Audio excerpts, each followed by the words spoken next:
தர்மபுரிங்க. என் பேர் வந்து ராதா. தர்மபுரி. என் பேர் வந்து ராதா.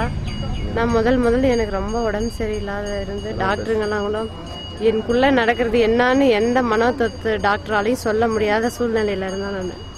அப்புறம் சாமிக்கிட்ட வந்த பிறகு தான் அதை விட்டு நான் மீண்டு வெளியில் வந்து இன்னைக்கு சாமி கொடுத்த உயிர்னால தான் நான் வாழ்ந்துட்டுருக்கேன். அதனால சாமிக்கு இந்த மாதிரின்னொன்னே என்னால் தாங்க முடியல. அப்போவே வந்து நான் ஆனந்தேஸ்வரிக்கிட்டையும் உங்கள் மகனுக்கு இப்படி ஒரு நிலைமை வந்துச்சு, அதை நீ பார்த்துட்ருக்கியே, அவர் 90 நாளைக்குள்ளே வெளியே எடுத்துகிட்டு வந்தீங்கன்னா இந்த இடத்துக்கு வந்து நான் சாமி கும்பிட்டு உனக்கிட்ட அங்க பிரதர்சனம் செய்கிறேன்னு சொல்லி கும்பிட்டுக்கிட்டேன். என் உயிரை காப்பாற்றின கடவுளுடைய உயிர் இப்படி இருக்கு, நீ பார்த்துட்ருக்க வேடிக்கை, என் உயிர் ஒன்று அவர் உயிரும் ஒன்று, இதை மட்டும் அவரை காப்பாற்றி கொடுங்கன்னு சொல்லி நான் வந்து இந்த இடத்துல கும்பிட்டுக்கினா அது நடந்துருச்சு. அதனால நான் என்னோட பிரார்த்தனையும் நான் நிறைவேற்றிட்டேங்க. இந்த இடத்துக்கு வந்து என் உடல்நல நல்லாகி சாமிக்கிட்ட நான் ஹீலராகி போயிட்டு என் மூலியமா 3 பேரை நான் நல்லா குணப்படுத்தியிருக்கேன்.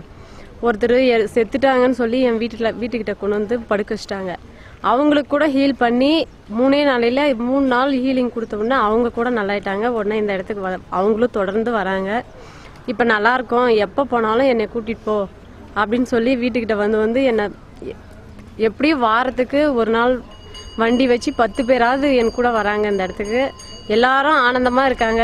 இன்னும் உலகத்தில் இருக்கிறவங்க எல்லாரும் ஆனந்தமாக இருக்கணும். இந்த மாதிரி கட்டி இந்த இடத்துல இருந்து 3 பேர் கட்டி இருந்து அவங்க 3 பேரும் இந்த இடத்துக்கு வந்து நித்யானந்தர் சாமி ஆசீர்வாதத்தால் அந்த கட்டி கரைஞ்சி இப்போ ஆனந்தமாக இருக்காங்க. உலகமே ஆனந்தமாக இருக்கணும்.